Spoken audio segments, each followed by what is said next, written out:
Vous êtes sur le deuxième épisode de la série Une brève histoire de Phil qui analyse le lore de Hollow Knight Silksong. Si ça vous intéresse, voici l'épisode précédent qui parle du lore de Gouffre d'Os, car aujourd'hui, on parle du lore de l'Antre.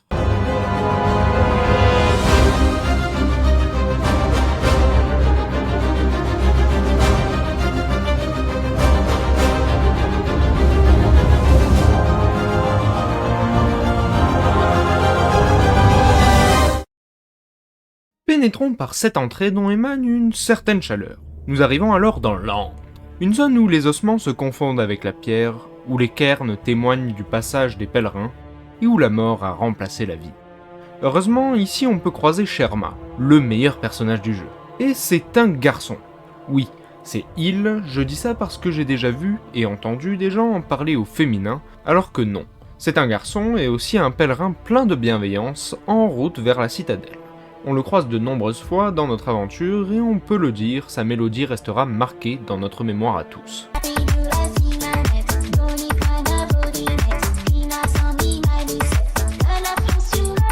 On le croise pour la première fois en train de chanter devant cette imposante porte qu'il croira avoir ouvert par sa foi. Oui, il est mignon, mais je crois qu'il est un peu stupide. C'est juste un enfant au cœur pur après tout. On le retrouvera plus tard, ne vous en faites pas. Revenons à cette porte. Pour la déverrouiller, il nous faudra faire un tour et battre quelques ennemis spécifiques à la zone. Le premier que nous croisons est le petit cornusque, un insecte mou qui aime se camoufler dans des crânes, le contenant le plus répandu dans la zone. En voyant sa grande version, le gros cornusque, on peut faire un parallèle avec les Bernard l'ermite. En effet, les cornusques ont l'air de fonctionner de la même façon. Les Bernard l'ermite se trouvent une sorte de maison dans un coquillage et en grandissant, leur coquillage devient trop petit pour eux. Ils doivent donc trouver une autre maison, un coquillage plus grand. J'imagine que c'est la même chose pour les cornusques, en remplaçant le mot coquillage par crâne. L'autre ennemi que l'on croise est la Volpeste, une mouche d'apparence osseuse, peut-être un exosquelette, et portant un masque. Oui, un masque, c'est le mot employé. Pourquoi? Comment? Mystère. Je n'ai aucune réponse à vous apporter, étant donné qu'on ne peut même pas vraiment distinguer un masque de ce qui n'en est pas, selon le faiseur de masques du premier jeu. Et ce n'est même pas la seule énigme de cette page de journal. Hornet nous apprend que la Volpeste ne lui est pas étrangère et qu'elle s'amusait avec dans son enfance, alors même que la Volpeste est typique de Farloom. Ouais, là non, je ne comprends pas. Soit elle parle de son enfance à Alonest et peut-être que les Tisserand ont ramené des Volpestes avec elle, soit les Volpestes ne sont pas exclusivement originaires de Farloom et il s'est passé énormément de temps entre le premier et le second jeu, laissant ainsi le temps à Hornet de s'aventurer dans d'autres régions du monde de Hollow Knight. Je ne sais pas, je veux bien avoir votre avis dans les commentaires, car je vous avoue que tout ceci m'échappe.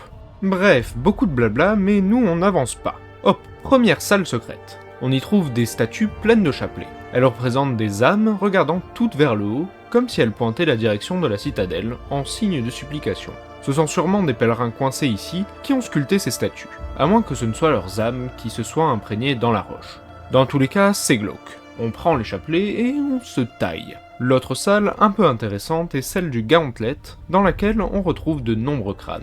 C'est une sorte de réserve pour les cornusques. Cette épreuve passée, on ouvre la porte à Sherma, provoquant une petite colère chez la servante de la chapelle, et on va rejoindre le premier banc payant du jeu, qui annonce le début de notre glorieux pèlerinage. Un banc aménagé par la citadelle pour nous faire lâcher nos chapelets. On trouve d'ailleurs juste avant des lieux d'offrande, ou en tout cas des récipients, pour déposer ou prendre des perles. C'est laissé à libre interprétation. Mais peu importe. On continue notre chemin et on tombe sur ces grandes statues en marchant sur une grande colonne vertébrale au-dessus d'un lac de lave. Super l'ambiance.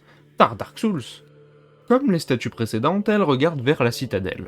Cette fois-ci en quémandant quelque chose. Pas grand-chose d'autre à en dire. On peut trouver des petits et gros cornusques qui sont absolument omniprésents dans l'antre. Mais nous pouvons aussi rencontrer le Karanid, une boule osseuse et ailée apparemment parfaite pour l'entraînement. Et le Kilik, un piège vivant à un porc-épic osseux et tranchant. Les deux n'ont qu'un seul but, se défendre des attaques extérieures. Ne les approchez pas et ils ne vous feront rien. Cependant, ne traînons pas trop et allons rejoindre nos amis les puces. Faisons donc un break dans cette grotte en compagnie de ces charmantes créatures duveteuses, puis allons parler à ce cher Mouchka, le maître des puces. Il nous accueille chaleureusement et se présente comme étant le chef de la caravane. Il nous fait part de son envie de voir les puces réunies comme le veut la tradition, et nous acceptons évidemment ce souhait. Les deux autres puces présentes sont Grishkin qui a l'air d'apprécier faire des blagues, et Varga, qui est raciste, peureux, peu aventureux, un peu tout ça à la fois. Mais quoi qu'il en soit, on en reparlera plus tard. Et pour la caravane des puces, quand je dis plus tard, c'est dans de nombreux épisodes. Bon, je vais profiter de cette pause et du fait d'être en plein milieu de l'antre pour parler de la chasse aux Scaralex explosifs. C'est une quête disponible au village de Gouffre d'Os qui nous demande de traquer et vaincre des Scaralex. Des scarabées qui ont quasiment fusionné avec la roche et sur lesquelles s'est développé des gemmes de silex qui lâchent en mourant, leur propriété étant d'exploser lorsqu'elles sont trop instables. Je trouve que c'est des ennemis quand même bien stylés et voici la map où vous pouvez les trouver si vous en avez besoin. Repartons analyser l'antre. Ici l'accès est verrouillé et a l'air bien mieux aménagé que le reste de la zone. Mais bon, continuons. Là, pas grand chose d'intéressant à dire. Mis à part que l'on peut voir d'énormes carcasses dans le fond, énième preuve du mélange entre ossements et roches. Ce qui nous intéresse, c'est cette salle, où on peut trouver l'outil collier d'os qui nous permet d'obtenir plus de fragments de carapace en tuant des ennemis. Cet outil a sûrement été fabriqué ou oublié dans cette salle par un pèlerin qui s'y reposait. Quoique l'endroit est rempli de jarres en forme de pèlerin et de corps embaumés. Finalement, pas sûr que ce soit une cache de pèlerin. Est-ce que ça se ressent tant que ça que je n'aime pas l'antre? Bref, allons dans la zone de chakra. Oui, je ne sais pas trop comment l'appeler. La zone est aménagée et les sols sont aplanis. Que ce soit pour faciliter le pèlerinage ou dans un but industriel. Avant d'arriver à Verdoison, on rencontre Chakra, que l'on peut évidemment reconnaître à sa douce et apaisante mélodie. Elle devine très rapidement la nature de guerrière de Hornet, et il se trouve qu'elle-même en est une venant d'une tribu externe à Farloom. Elle a aussi le mérite d'être cartographe et de remplacer Cornifère pour ce deuxième opus. Elle est sidérée par l'insouciance des pèlerins et possède une philosophie guerrière bien à elle. Elle nous vendra au fur et à mesure des zones, des cartes et des épingles pour agrémenter ces dernières. Les cartes seront d'ailleurs toutes différentes et un commentaire sera associé à chacune d'elles. Pour Gouffre d'Os, le lieu n'a pas l'air d'éveiller son intérêt plus que ça. Mais ce qu'elle dit de l'antre nous confirme une fois de plus que Farloom est construite sur des dépouilles gigantesques. Chakra se liera rapidement d'amitié avec Hornet, mais nous continuerons de parler de la cartographe plus tard. On la verra dans presque tous les prochains épisodes, ne vous inquiétez pas. Oh, des cloches et une grosse bébête prisonnière de la soie. On peut même retrouver Sherma en train de chanter selon nos actions dans le jeu. Je vous avais bien dit qu'on le retrouverait plus tard. Le leurre des cloches, on n'en parle pas dans cet épisode. Mais par contre, la bête des cloches, si. Une fois libérée, elle devient agressive. Et un combat s'ensuit à la suite duquel on peut récupérer un cœur de soie. Les tisserandes reconnaissant ainsi Hornet comme une des leurs. En quittant la salle, la bête ressurgit et se propose de devenir votre moyen de transport favori du jeu. La raison reste floue, mais ce sont la gratitude et le respect qui sont avancés par Hornet dans le journal. Personnellement, j'ai ma petite idée, mais on en reparle dans l'acte 3. Quoi qu'il en soit, on peut maintenant voyager grâce aux cloches-voix, un réseau de chemins de cloches. Mais je l'ai dit, on parle du lore des cloches dans un autre épisode. Alors continuons notre route. J'ai dit qu'on parlait du lore des cloches ailleurs. Hop, on déverrouille l'accès au bas de la zone et on monte. Ici, on est en dessous de coquilles-bois, comme en témoignent les racines en fond et au plafond, ainsi que ce crâne d'insecte antique, qui est en réalité un passage secret vers le bas de coquilles-bois. On trouve aussi un nouvel ennemi déguisé en gisement de fragments de carapace, le faucillard. C'est littéralement un insecte peureux, mais expert en camouflage, qui espère que du temps passé à ne rien faire le rendra plus fort. Oui, c'est complètement illogique, et c'est pour ça que je suis sponsorisé par personne. Ouais, je sais pas ce qui m'a pris. De toute façon, voilà une des fameuses puces que l'on doit retrouver pour Mouchka. Elle est trop mignonne. Mais elle est aussi prisonnière de ses racines. Au revoir, petite puce. Rejoins vite les tiens, saine et sauve. Mais quelle est cette salle sombre et peu engageante? J'ai l'impression que des recherches sur l'ombre-soie ont été pratiquées ici. En haut, on peut trouver un pèlerin ancien et d'autres pèlerins sous l'emprise de l'ombre-soie. Je n'ai pas pu retrouver les fichiers qui le confirment, mais il me semble que cet endroit devait servir lors d'une quête. Le pèlerin ancien devait être un curieux qui cherchait à en savoir plus sur l'ombre-soie.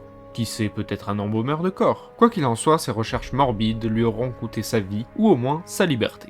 À l'issue du combat, on peut trouver un médaillon de souvenirs, renfermant parfois ce que les habitants de Farloom ont de plus précieux, les souvenirs. Bref, redescendons. La zone continue sur un ton plus industriel et mieux aménagé. En utilisant la propriété des gemmes de silex, on peut même se mettre dans la peau d'un mineur de l'époque pour trouver du métal artisanal. Un métal qui nous permettra de fabriquer des outils à l'occasion. Je suis en train de recorder la vidéo et je viens de m'apercevoir qu'on peut vraiment miner dans le jeu. En tapant certains murs, certains lâchent des fragments de carapace. Voilà si vous voulez en farm, même si normalement vous n'en aurez absolument pas besoin. De plus, j'avais complètement oublié cette statue qui a la même forme que les crânes qu'on peut trouver de partout dans l'antre. C'était peut-être une ancienne civilisation? Qui sait? Allez, reprenons la vidéo. Des fleurs rouges commencent aussi à apparaître, montrant qu'on se rapproche du sentier du chasseur et du territoire des fourmiscards. Une autre maison de pèlerins a d'ailleurs été envahie par ces dernières. À moins que la maison n'ait été construite comme ça. Ça serait un peu bizarre. Et puis on en parle de tous ces pics mis là exprès pour compliquer la vie des pèlerins. Oh cool, un mécanisme que l'on ne verra qu'une seule fois dans le jeu, mais qui est sympa quand même pour la mobilité dans l'univers. En plus ça vient appuyer le fait que la zone est très industrielle. Oh là là là là là. J'en fais trop, je sais. Encore. Ça fait beaucoup là, non? En tout cas, voici l'entrée du sentier du chasseur. Ce sera pour plus tard, vous vous en doutez. Mais il y a plus intéressant avec la prison juste en bas. Même si je n'ai pas envie de voir le gardien de la prison, ces géoles ont l'air d'être conçus pour les crimes mineurs. On y retrouve un guide des pèlerins, mais surtout Grindel.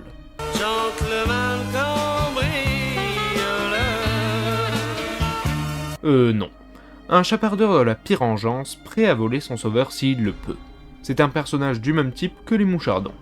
Il est cupide et nous partagera ses connaissances contre quelques chapelets. Il a tout de même l'air d'être assez bien renseigné sur ses cambriolages potentiels, ce qui me fait penser que je n'aurais peut-être pas dû le libérer. Bah, peu importe. Il se serait libéré d'une manière ou d'une autre. On le retrouvera plus tard.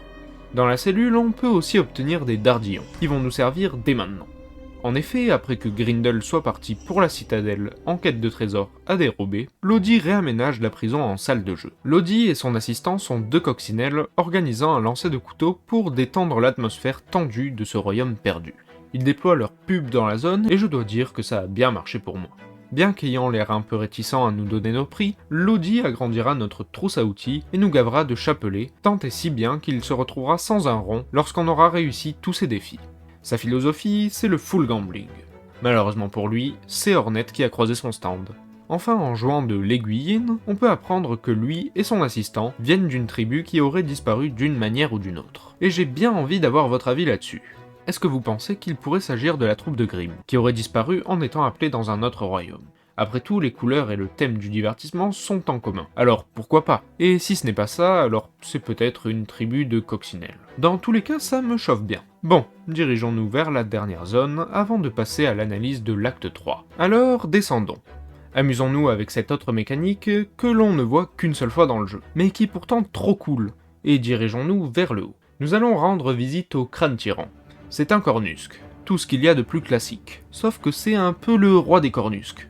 Il est énorme et le crâne dans lequel il a trouvé refuge l'est encore plus. Il a élu domicile dans cet espace minier de l'antre et dort tranquillement avant qu'on ne vienne le déranger en étant commandité par les habitants du village de Gouffre d'Os. Une fois battu, on peut récupérer un fragment de couronne, trophée qui nous permettra de prouver que l'on a vaincu cette proie. Sauf qu'en fait non.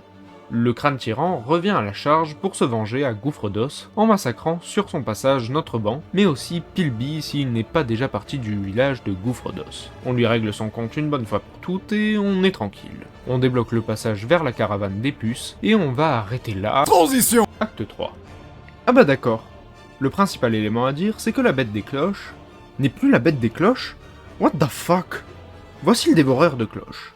Il était endormi, mais les événements menant à l'acte 3 l'ont réveillé, et il hante désormais les veines de cloche, paralysant ainsi tout le réseau, nous empêchant d'appeler notre ami. À la suite d'un combat avec ce mille-pattes géant, dont même Hornet a entendu parler dans son enfance, la bête des cloches vient donner le coup de grâce. Elle nous présente aussi sa portée, et c'est sûrement pour ça qu'elle avait attaqué Hornet au début du jeu. Elle voulait protéger ses petits. So cute. Cependant, pourquoi la bête des cloches s'allie avec nous et nous propose ses services? Ma théorie, c'est qu'elle sait que le centipède dort au plus profond de Farloom et qu'elle espère se trouver des alliés pour l'aider à le vaincre. Tout ceci dans le but de protéger ses petits. C'est beau quand même. On apprend ensuite la mélodie des bestiaux qui nous permet de nous téléporter à la station de cloche-voix la plus proche depuis à peu près n'importe où dans le jeu. On doit maintenant quitter notre monture et sa famille pour continuer l'analyse de l'acte 3. Par contre, on passe en mode speedrun. Il y a beaucoup d'éboulements, certaines des grandes statues ont été écrasées, l'extension du sac à outils que Lodi nous donne reste sur son bureau, son stand ayant été complètement détruit, j'espère qu'ils en sont sortis. Un Scaralance contrôlé par les abysses garde l'entrée du sentier du chasseur, et le crâne tyran, si vous l'avez laissé tranquille jusque-là, est lui aussi contrôlé par les abysses. Enfin, les habitants du Gouffre d'Os se réfugient là où la caravane des puces s'était installée pour former le camp des survivants. On peut y retrouver Flick le réparateur, qui a l'air d'avoir abandonné tout espoir de retour à une vie normale. Ah, et on peut aussi retrouver Garmon et Zaza dans cette zone dont je n'ai pas parlé, car je la rattache plus au quai profond qu'à l'antre. Par conséquent, j'en parlerai dans le prochain épisode.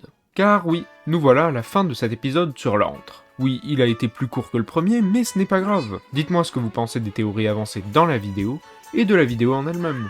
J'espère que ça vous aura plu, boosté, liké, faites ce que vous voulez. En tout cas, je vous dis à la prochaine, et ne vous abonnez pas, ça n'en vaut pas la peine.